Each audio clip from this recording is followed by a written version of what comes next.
Hola. Hola, abogado. Buenas noches. Sí. Buenas noches, abogado. Buenas noches, compañero. Buenas noches. Buenas noches, buenas noches. Bueno, vamos a seguir. Hoy, pues, fíjense que ya hoy tenemos, bueno, hoy es miércoles, ¿verdad? Ah, perdón, jueves, estoy confundido. Bueno, hoy jueves, hoy tenemos el penúltimo repaso antes del examen, porque recuerden de que la próxima semana, pues, tendríamos repaso precisamente hasta el día lunes. Bueno, hoy a grosso modo les voy a decir qué es lo que dentro de la plataforma, haremos la valoración y evaluación de lo que es el examen, ¿verdad? Hoy les voy a platicar también un poquito sobre cómo va a ser dicha evaluación, cómo está programada y cualquier duda, pues ahí vamos a estar al pendiente. Bueno, antes que nada les voy a compartir mi pantalla. Permítame.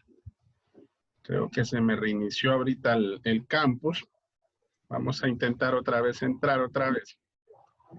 Y vamos a ver, perdón, vamos a ver qué es lo que va a entrar precisamente en relación a lo que es la clase. Voy a compartirles pantalla. Vamos a ver si se puede ver. Sí, aquí está. Ok.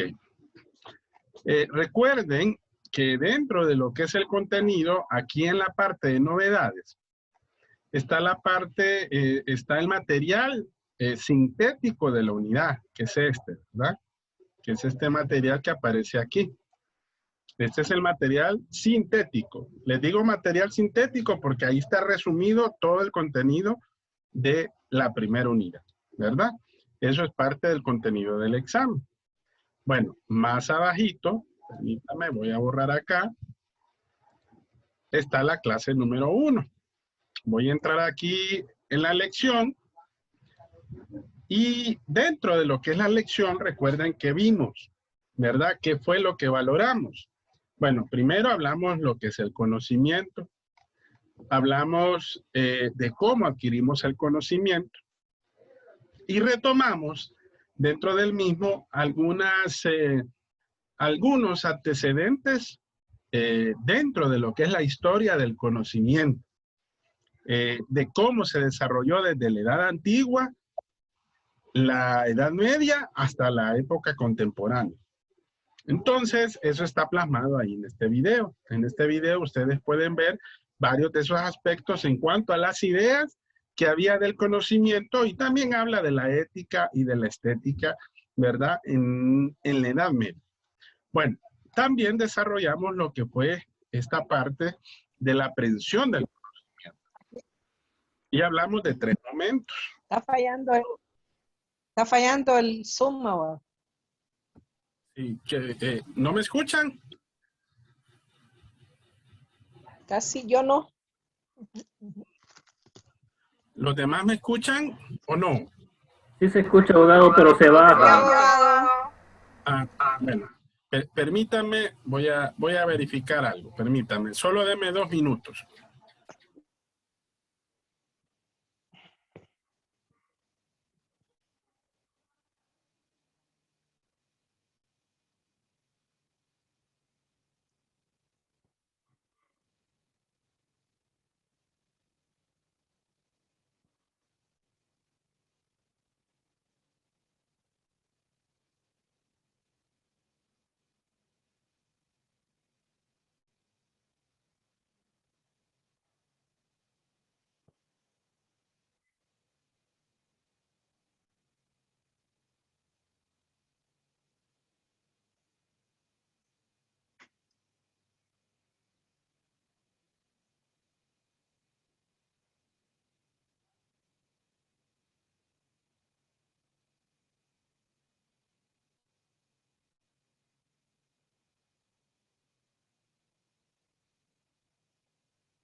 Ok, ok. Bueno, tratamos ahí medio de resolver. ¿Me escuchan ahora, estimados? Hoy sí, abogado. Sí, abogado. Excelente, abogado. Ok, ok. Bueno, en esta parte, jóvenes, de lo que es el conocimiento, les decía que habíamos hablado de 3 momentos. Momento objetivista, momento subjetivista y el momento dialéctico. Después de esos momentos hablamos de 2 niveles del conocimiento. El nivel primario vulgar y el nivel racional o crítico. Más abajo, ahí ustedes pueden ver esa diferenciación entre los 2 tipos de niveles, ¿verdad? Uno que es el primario y el otro que es el racional, que es, entre más conocido es el conocimiento científico. Más abajito también hablamos de las características del conocimiento. Eso porque más adelante vamos a hablar de las características, pero ojo, no del conocimiento, sino que, perdón, propiamente de la ciencia. Entonces aquí son 3 conocimientos: la objetividad, la racionalidad y la sistematicidad. Si ustedes bien recuerdan, ahí resaltamos esos 3 elementos que de cierta forma nos pueden servir, ¿verdad? Para poder medir lo que es el conocimiento en general. Bueno, en el siguiente espacio vemos que si existe una diferencia entre lo que es conocer y saber. Y nos percatamos que no existe, por decir así, una diferencia propiamente dicha, ¿verdad? Son 2 cosas distintas. Lo único que primero tenemos que pasar por el conocer para después llegar al saber, ¿verdad? Eso fue lo que resaltamos en su momento. En la página siguiente, estimados, vimos este video, que aquí es donde nosotros evaluamos la presencia y el origen del pensamiento científico o de lo que nosotros conocemos como ciencia. ¿Quiénes fueron los que permiten el poder diferenciar 2 elementos que nosotros en aquel entonces como antecedente histórico es la doxa y la epísteme? Esos fueron los filósofos. Y los que se mencionan ahí es, en este caso, los presocráticos, que fueron los que eran antes de Sócrates. Los que hacen esa diferenciación y determinan también cuál es el aporte fundamental de los griegos, ¿verdad? Que ellos detallan que todo fenómeno tiene una explicación que de causa y de efecto, ¿verdad? Eso es lo que me habla ese video. Más adelante llegamos a la definición de ciencia. Viene y proviene del latín ciencia, que significa conocimiento. ¿Cómo desarrollamos la ciencia? El video lo explica precisamente en diferentes fases o pasos, ¿verdad? Ahora, recuerden que los griegos hablaron de ciencia, pero en singular, ciencia. ¿Qué significaba eso? Que para ellos teníamos que buscar la explicación de los fenómenos partiendo de un solo conocimiento, pero se empiezan a dar cuenta que hay una complejidad y una integración del conocimiento. Ahí es cuando empiezan a clasificar a las ciencias. Aristóteles fue el primero, o uno de los primeros, mejor dicho, que clasifica la ciencia. Habla, por ejemplo, de lo que es la teoría, habla de la praxis, habla de la poiesis, ¿verdad? Que en aquel momento eran la clasificación más aceptada. Después de esa época antigua y hasta la Edad Media empiezan a aparecer una gran cantidad de ciencias. En la Edad Media se lograron detectar hasta 512. Imagínense qué clasificación tan compleja. ¿Por qué? Porque nos empezamos a dar cuenta en ese momento de que el conocimiento no se podía encasillar en una sola ciencia, sino que tenía que distribuirse en diferentes disciplinas del conocimiento. Entonces, aparece de ahí estas escuelas epistemológicas que nos hablan de cómo es de complejo y cómo se trata de integrar a lo que es el conocimiento. Hablamos, por ejemplo, del concordismo, donde recuerden que es una relación entre lo que es propiamente ciencia con lo que son los eventos basados en la fe.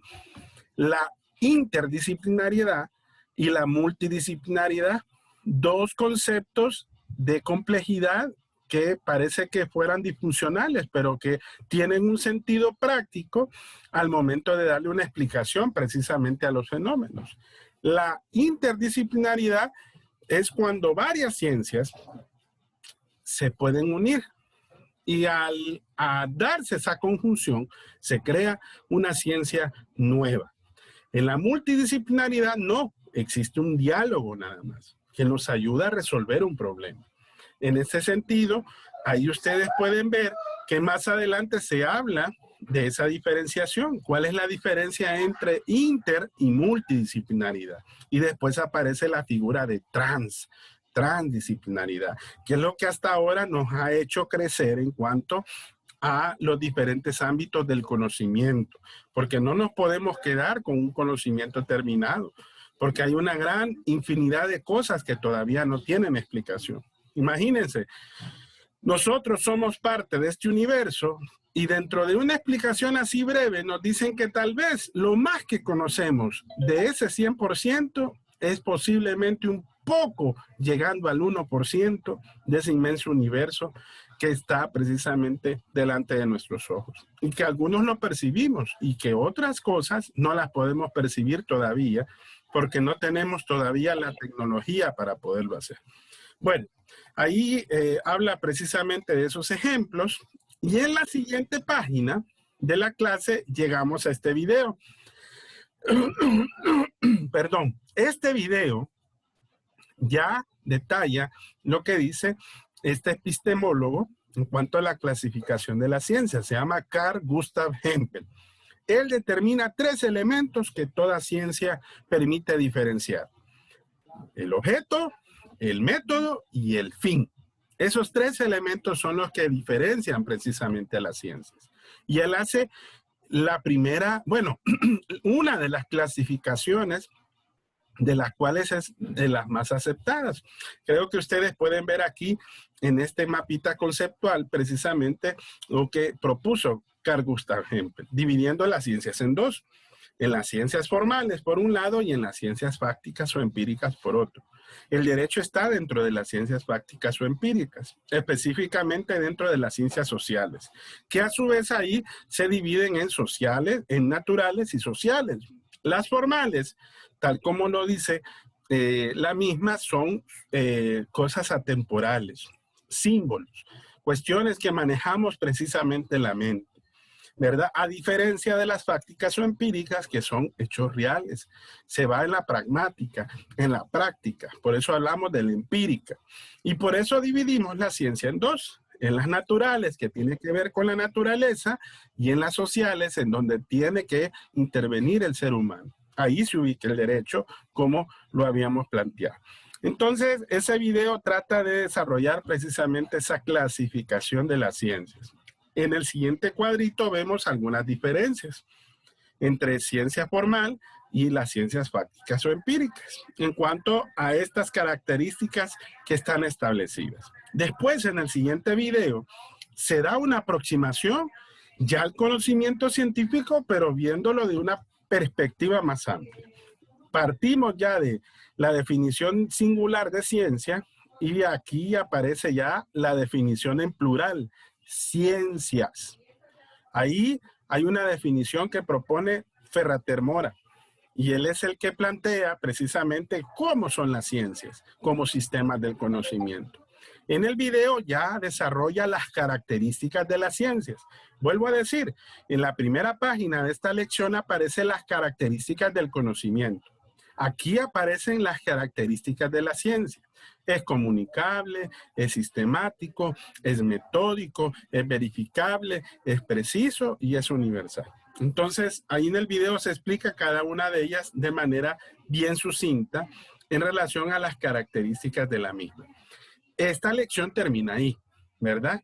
Y recuerden que de ahí viene la primera actividad, que fue en la que la mayor parte de los grupos ya me la hicieron entrega, porque el derecho es una ciencia. Y ahí es donde partimos específicamente del video que desarrolla Carl Gustav Hempel al momento de explicar por qué el derecho es considerado una ciencia, ¿verdad? Bueno, vamos a ir a la siguiente lección. Vamos a salir de acá y nos vamos a esta. La clase 2 del método científico y los métodos de las ciencias. Entramos aquí a la lección y aquí nosotros empezamos a hablar del método científico. Miren, entender la ciencia es profundizar en el método. Porque si ustedes se fijan, ¿de dónde se origina el término método científico? De la definición de ciencia. ¿Por qué? Porque hablamos de meta, que es hacia lo largo, de donde logramos, y odos, que es camino. ¿Y cuál es ese camino que queremos lograr? El camino a la ciencia o el camino al conocimiento. ¿Ok? Y ahí desarrollamos lo que es el método científico. Entonces aquí se proponen una serie de pasos que nosotros llamamos pasos universalmente aceptados del método científico. Así que aquí se resumen 6 pasos. Observación, planteamiento del problema, planteamiento de hipótesis, experimentación o comprobación de hipótesis, formulación de teorías del conocimiento y constitución de leyes del conocimiento. Entonces, esos son los pasos universalmente aceptados. También pueden resumirse en 4, aunque no lo crean. Algunos piensan que la observación va implícita dentro del planteamiento del problema. Y por último, el último paso resume la consecuencia del conocimiento cuando se comprueba la hipótesis. Porque recuerden que ahí lo que tratamos de buscar es si la hipótesis es verdadera o si es falsa. Si ustedes, precisamente se explica aquí en este video, vuelve a desarrollar los pasos. Se puede dar la situación que de repente, cuando planteamos una posible solución, la misma sea verdadera. En ese sentido, ¿qué va a pasar? Se va a provocar un nuevo conocimiento. Pero ¿qué pasa cuando ese conocimiento no se comprueba? Entonces tenemos que volver a iniciar y nos vamos al primer paso.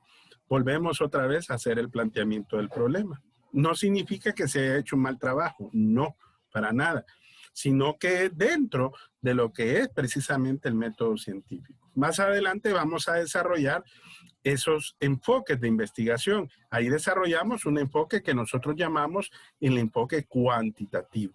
Hay otro enfoque que se llama cualitativo, que es tema precisamente de esta última clase, ¿verdad? Cuando hablamos de la investigación y de los tipos de investigación. ¿Cuáles son los pilares del método científico? Son 2, la reproducibilidad y la falsabilidad. ¿Qué es reproducibilidad? Si ustedes se recuerdan, hay una característica de las ciencias que está relacionado con esto, y es la comunicación de los resultados. Reproducibilidad, ¿qué es? Capacidad de reproducir un determinado experimento o, en su caso, fenómeno. Pero para que haya reproducibilidad es necesario que haya comunicabilidad de los resultados, porque si no, no es conocimiento. Hay que publicarlo, ¿verdad? Y para publicarlo, entonces se necesita, por ejemplo, parte de quienes refrendan ese conocimiento, la comunidad científica, las diferentes maneras de transmitir el conocimiento, que ustedes ya han visto que actualmente hay una infinidad de formas y ahora pues lo que está de moda es esto, ¿verdad? En el ámbito tecnológico. Entonces, eso es el primer pilar. Y el segundo pilar es lo que nosotros llamamos falsabilidad o lo que proviene de esta escuela que se llama falsacionismo. ¿Qué significa eso? Bueno, les voy a dar un ejemplo. No sé si alguno de ustedes vio El abogado del diablo, la película que era de este muy buen actor, que bueno, que de ahí salió de Diablo, que es precisamente Robert De Niro. Y este segundo actor, que creo que se llama en este señor Wick, que es Keanu Reeves. Él sale Al como... Pacino, ¿eh? Ah, sí. Ah, perdón. Sí, no es Robert De Niro, es Al Pacino. Exactamente. Al Gracias. Pacino es. Yo Gracias. la, yo la he visto, es muy buena. Exacto, sí. Y a mí que me fascina el cine, y no crea que me fascina hasta aprenderme los nombres y ser estadista de las películas. Y es cierto, Al Pacino sale de diablo, sale de malo ahí. El diablo. Eh, Contrata al abogado, que es precisamente Keanu Reeves, y Keanu Reeves defiende a una persona que es precisamente catalogada como culpable.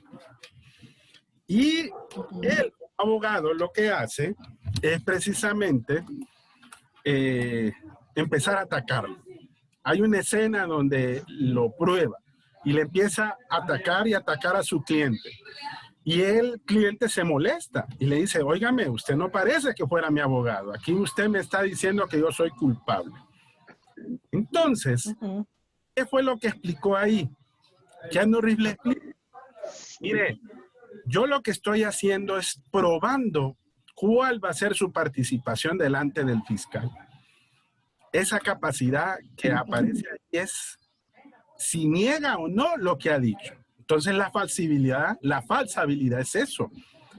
Entre más probamos la hipótesis, nosotros podemos evidenciar si se niega o no el conocimiento. En otras palabras, comprobamos el mismo. Entonces, la falsabilidad es uno de los pilares más importantes después de la reproducibilidad, porque es esa capacidad de evaluar el resultado, y si ese resultado es distinto a la hipótesis planteada, entonces se niega el conocimiento. ¿Me entienden? Entonces, ¿qué fue lo que hizo ahí? El abogado probó a su cliente y le dijo cómo iba a ser precisamente el fiscal en cuanto a acusarlo, ¿verdad? En otras palabras, iba a ir delante del juez, así tal como se estaba presentando. Entonces, esos son los dos pilares del método científico, ¿verdad? Y dentro de esos dos pilares, más adelante desarrollamos el método, ¿verdad? Permítame, voy a probar aquí porque creo que me estaba fallando, perdón. Permítame, vamos a probar el micrófono. Ok. Una, dos. Sí, está bien. Hola, hola. Se oye bien, abogado. Ok. Hoy sí, ¿verdad? Una. Hoy sí. Se le Hoy sí. escucha bien, abogado, se le escucha bien. Sí se Gracias. escucha, sí se escucha. Gracias. Mire, mejor me pongo audífonos porque a veces la cuestión ambiental afecta bastante. Y es que como este es manos libres, entonces aprovecho un poquito, ¿verdad? Para poder tenerlos un poquito más cerca en cuanto a lo que es la parte de sonido. Bueno, llegamos a los métodos de la ciencia. Se recuerdan que aquí hay una actividad que se llama investigación bibliográfica y de campo. Aquí se les presentan algunos métodos. Entonces, ¿cuál es el objetivo de la actividad? Aquí nosotros estudiamos, de cierta manera, algunos de los métodos, no todos. Método inductivo, método deductivo, método inductivo-deductivo, método hipotético-deductivo, el método histórico, el método sintético, el método analítico. En el video que está más abajito también tocamos algunos de esos tópicos. Si ustedes se fijan, ahí tocamos el método deductivo versus el método deductivo. Inductivo-deductivo. Uno parte de lo general a lo particular y el otro es al revés, de lo particular a lo general. Después hablamos del sintético y del analítico. Uno trata de ver las cosas dentro del contexto o de todas sus partes y el otro explica el contexto partiendo de una sola parte. Entonces, ¿por qué la intención de ver diferentes métodos? Porque nosotros podemos ver que depende precisamente de cada una de las ciencias cuál de esos métodos nos pueden servir para poder obtener el fin para el cual está determinado. Al final, ¿qué es? adquirir el conocimiento dentro de cada una de sus disciplinas. Y si ustedes se fijan, esto nos permite ir asimilándolo de una mejor manera, ¿verdad? Entonces, de esa forma podemos explicarles que en la actividad, en la primera, lo que se le pide es que ustedes tienen que investigar de forma externa otros métodos de las ciencias, otros fuera de los que ya están aquí, ¿verdad? Entonces, en la primera actividad es de esa manera. Bueno, ahí mismo, en esa misma actividad, se recuerdan que hablamos también de los métodos de interpretación, que fue del material que hablamos ayer. Recuerden que dentro de esos métodos de interpretación, referimos a lo que fueron método exegético, sistemático y sociológico. Ahí había que explicar también, porque ahí solamente está la definición de cada uno de ellos. Entonces, significa buscar otras definiciones y buscar también características y ejemplos, ¿verdad? Más o menos ahí va orientada la actividad que estábamos referida en cuanto a lo que era el método. Bueno, en la siguiente página ya finaliza la unidad y viene con la actividad que precisamente les estoy explicando ahorita, ¿verdad? Esta es la actividad pues que teníamos, bueno, yo ahí les había puesto viernes 19, pero en realidad, bueno, ya pasó. Entonces, la fecha estaba programada para más allá, ¿verdad? Creo que con ustedes quedamos hasta el día del examen, ¿se recuerdan, verdad? A ver. Permítame. Sí, Sí, abogado, por la abogado. fecha del examen.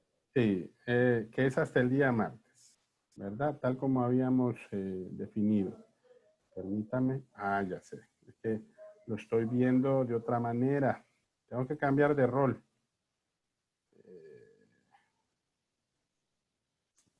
Permítame. Volver a mi rol normal.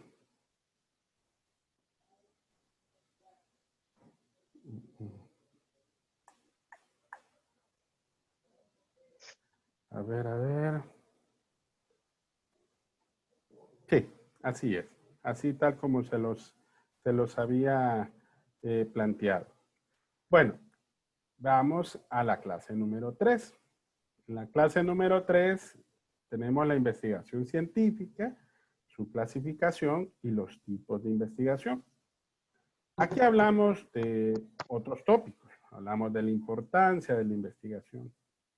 Miren, si lograron leer ustedes la introducción de la guía didáctica, ahí se pueden dar cuenta uno de los más graves problemas que nosotros como sociedad tenemos.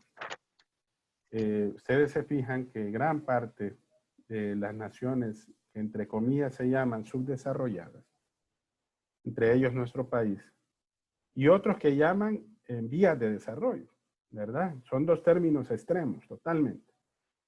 Una de las carencias que más se tiene es la investigación, porque lastimosamente, ¿verdad? La mayor parte de los expertos convergen que existe una debilidad en este ámbito educativo, ¿verdad? Entonces, de ahí la importancia de la investigación. Ahí hay 4 puntos que habla sobre esa importancia. Vale, imagínense, nos ayuda a poder salir de lo que nosotros conocemos como ignorancia y llegar propiamente a lo que es el conocimiento. La realidad que vivimos es una, pero ¿cómo vivimos dentro de esa realidad si realmente eso nos permite llegar a solucionar buena parte de los problemas que hoy tenemos? Vaya, yo escuchaba a un sacerdote que es precisamente es el párroco de mi área, que trabajamos conjuntamente en esa parte. Y él decía que gracias a las crisis, y creo que lo escucharon también de Einstein, porque tal vez lo han leído también de él, las crisis nos permiten lograr sacar lo mejor de cada una de las personas, ¿verdad? Porque nos damos cuenta y nos ubicamos realmente dónde debemos estar, porque el ser humano parte de sus necesidades. Yo creo que la gran mayoría de ustedes, pues por eso yo les digo, les felicito, porque ustedes han sido de las personas que están motivadas y al mismo tiempo de los estudiantes que tienen deseos de seguir adelante a pesar de esta situación tan difícil que está pasando en nuestra sociedad. Y no digamos Honduras propiamente dicho, ¿verdad? La actividad intelectual debe de motivarse a crear, ¿verdad? A desarrollar la curiosidad acerca de la solución de los problemas. ¿Cómo vamos a cambiar como país si nosotros mismos no solucionamos nuestros propios problemas? Y otra de las situaciones que lastimosamente está implícita en nuestra educación tradicional, estimados, es que si ustedes se fijan, no tenemos una lectura crítica, ¿verdad? A veces se da el dicho que dice, donde va Vicente va toda la gente. Tenemos que tener nuestros propios criterios.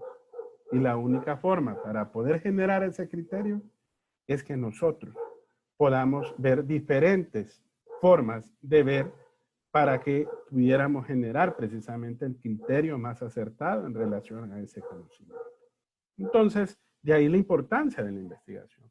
Vean la imagen, dice, investiga, actúa y avanza, ¿verdad?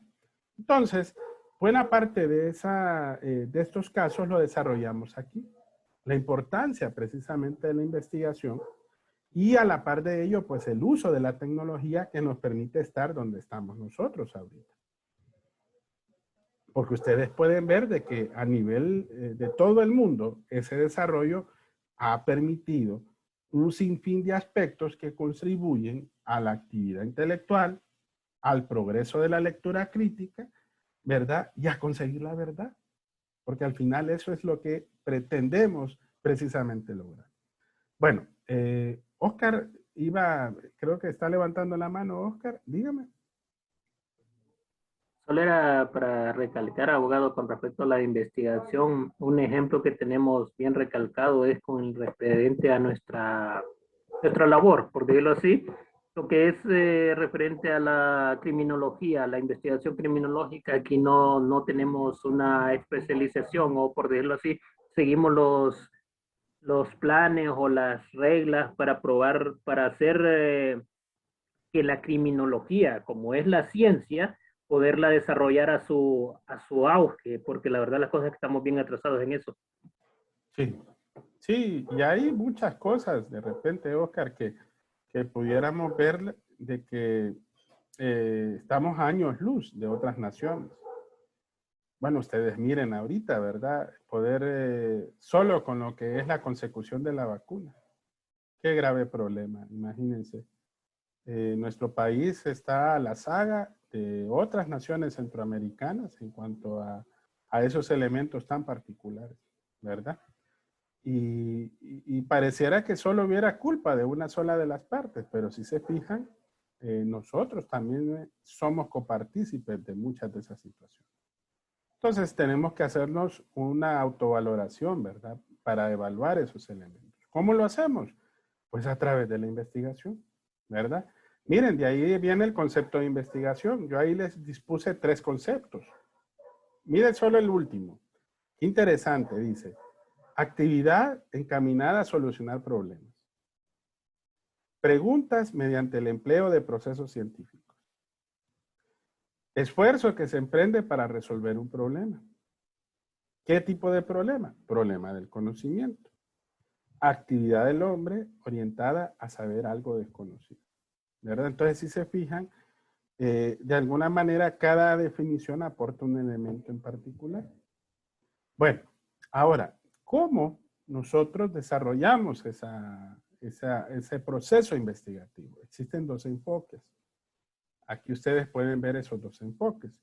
El enfoque que vamos a estudiar o que vamos a desarrollar propiamente dicho dentro de la clase es el cuantitativo. Pero para que ustedes se percaten y se den cuenta cómo desarrollamos ese enfoque, entonces vamos a diferenciarlos. Veamos el primero.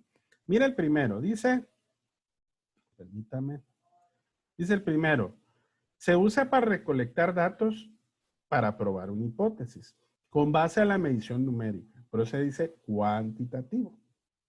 Análisis estadístico. ¿Para qué? Para establecer patrones de comportamiento y probar teorías. ¿Qué es el cualitativo? Bueno, Aquí usamos la recolección de datos, pero no hay medición numérica. Aquí es un poquito, bueno, aquí no es un poco, es bastante diferente en relación al cuantitativo, porque el cuantitativo es más general. El cualitativo no.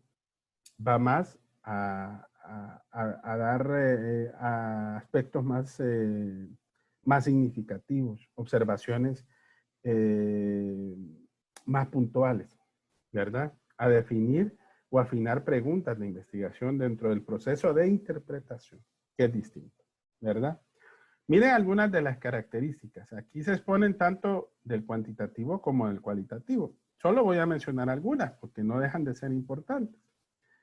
El investigador planteó un problema que está muy bien delimitado y concreto. Ahora, dentro del planteamiento de ese estudio, del problema de estudio, ¿qué hacemos? Bueno, tenemos que revisar lo que tenemos hasta el momento y lo que ha habido hacia atrás.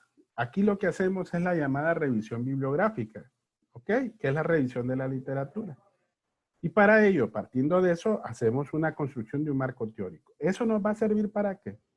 Para poder fortalecer y formular mucho mejor lo que es la prueba dentro de lo que es la hipótesis. ¿Ok? Entonces, partiendo de ese sentido es que lo podemos entender mejor. Se genera para analizar qué cosa. Para ver y comprobar precisamente la razón de ser y la solución de ese problema. Por eso se parte de esa hipótesis. ¿Y qué vamos a hacer? Vamos a analizar los datos. ¿Los datos cómo los vamos a cuantificar? Bueno, los vamos a medir. Por eso se hace dentro de ese enfoque cuantitativo. Por eso los enfoques cuantitativos se hacen partiendo de las predicciones que ya se han planteado. Y de esas predicciones revisamos los estudios previos, ¿verdad? Vemos el mayor o el máximo grado de control que puedan tener esas explicaciones.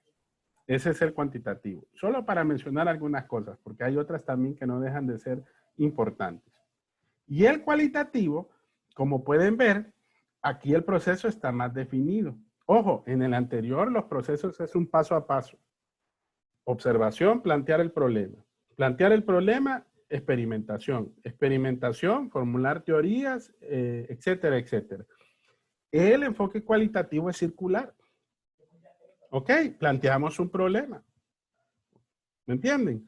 Pero aquí, después de plantear el problema, durante el desarrollo de la investigación podemos formular hipótesis y regresarnos al paso previo o regresarnos al primer paso.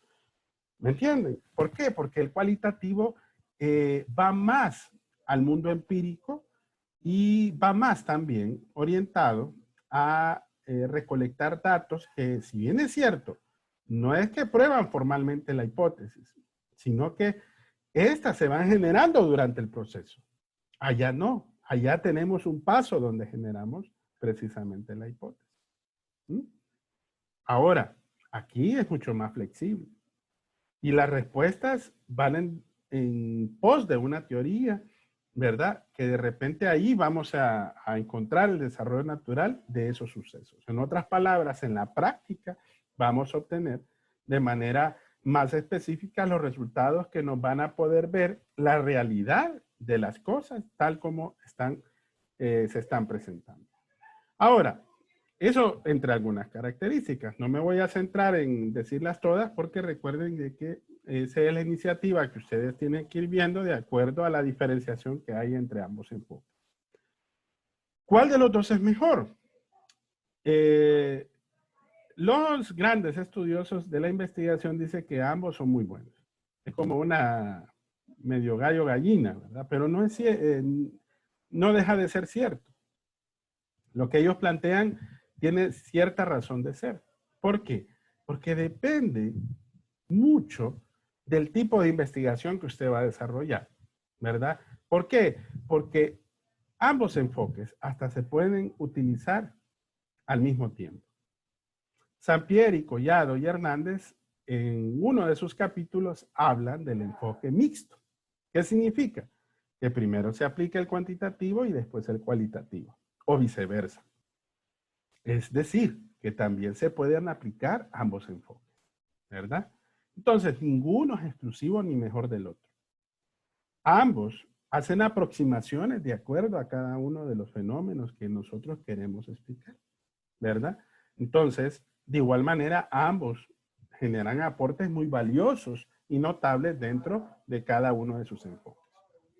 Y bien lo dice ahí, miren, el cuantitativo nos ofrece la posibilidad de generar resultados más amplios, generalizables, de acuerdo a los fenómenos y de acuerdo a un conteo o una medición en cuanto a magnitudes. Por eso es uno de los más usados en la física, en la química y en la biología. Si se fija, se utiliza más en esas áreas del conocimiento. No se deja de utilizar tampoco en las sociales, pero ojo, la cualitativa aquí se enfoca a profundizar más en los datos, a ver la riqueza interpretativa, por eso se llama cualidades, cualitativo. Cuantitativo es distinto, cantidades, mediciones, ¿verdad?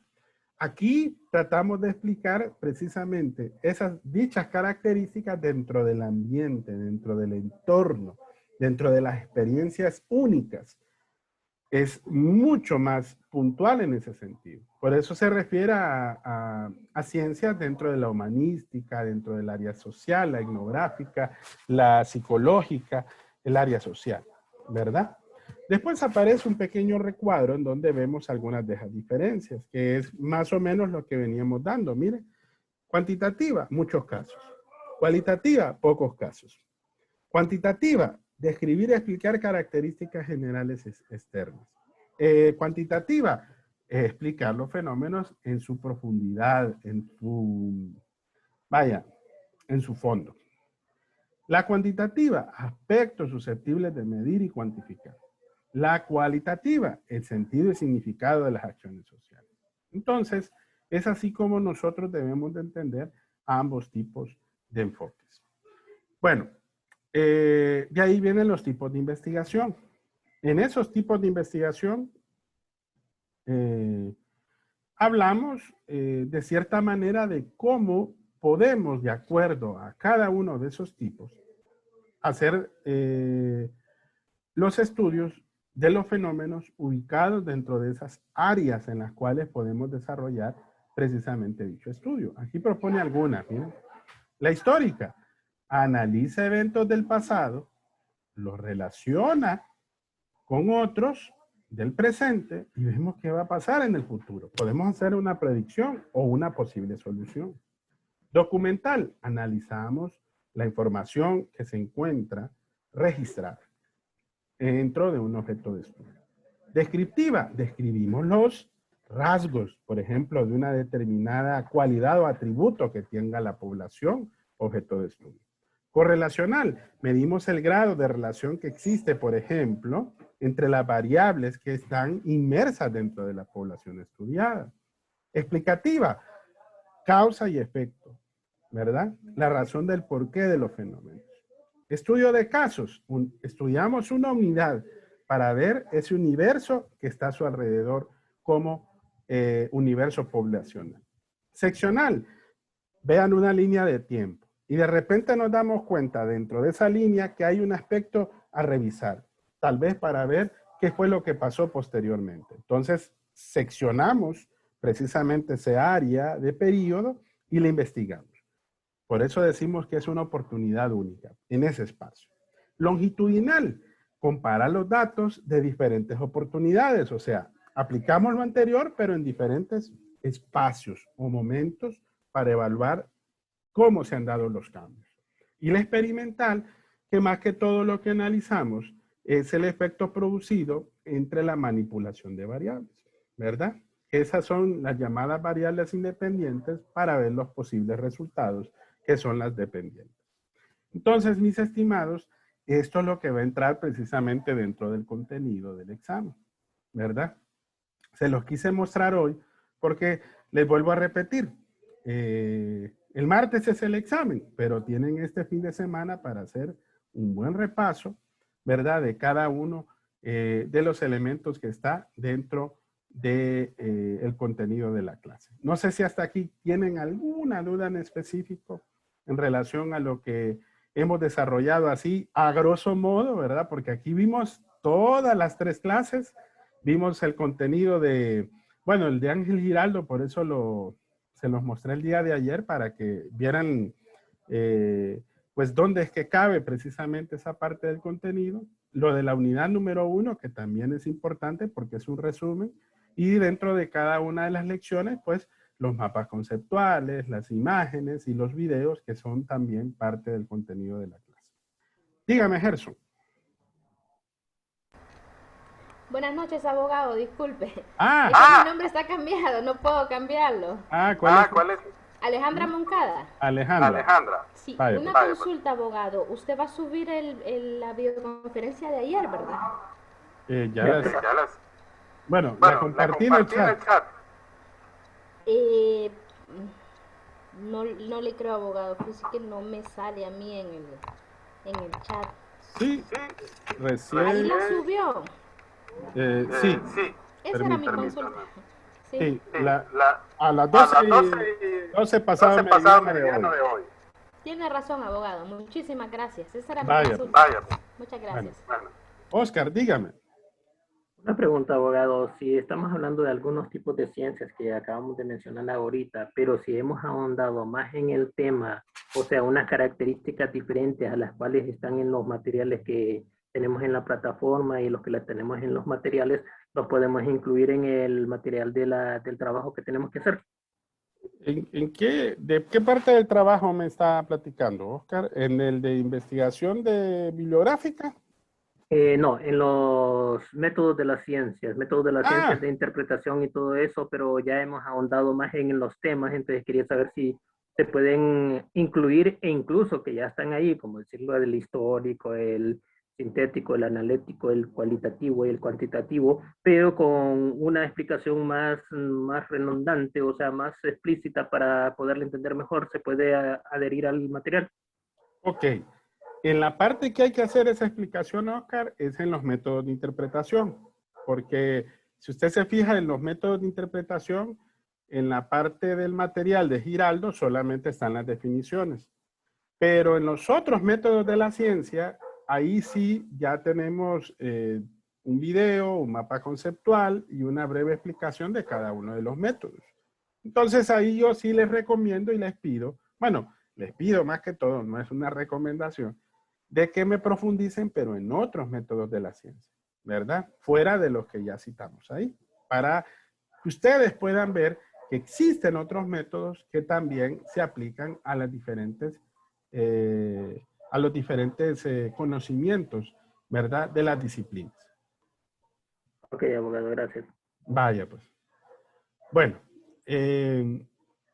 no sé si ya solamente nos queda un minuto, no sé si hay alguna otra duda. ¿No? Bueno, cualquier otra cosa o dudas que tengan, recuerden que ya tienen ustedes la disposición del WhatsApp para poderla compartir. Y cualquier otra cosa, igual nos vamos a conectar el lunes. El lunes tenemos videoconferencia, pero ahí sí, mis estimados, ahí sí quiero que lleguen como quien dicen filudos, que me pregunten ustedes con nombre y apellido qué dudas tienen en relación a lo que ustedes ya estudiaron este fin de semana, ¿verdad? Para que de esa manera, pues, podamos profundizar solamente en las dudas, ¿verdad? A eso nos vamos a dedicar el lunes. En caso de que no hayan dudas, lo único que sí les voy a explicar es cómo se va a desarrollar el examen, ¿verdad? Que ya está dispuesto precisamente en la plataforma y que recuerden que va a estar habilitado el día que corresponde, ¿verdad? Que es el día martes, si no más recuerdo, ¿verdad? Entonces, lunes ahí les voy a explicar a grosso modo cómo va a estar dispuesta la actividad.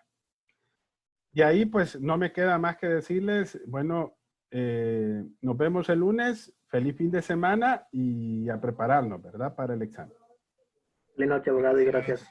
Vaya, pues. Cuídense, ¿verdad? Buenas noches. ¿Cómo dice? Buenas noches. Hola, hola. ¿Alguien le escuchó una pregunta? No, ok. Bueno, pues nos vemos. Cuídense. Hasta luego.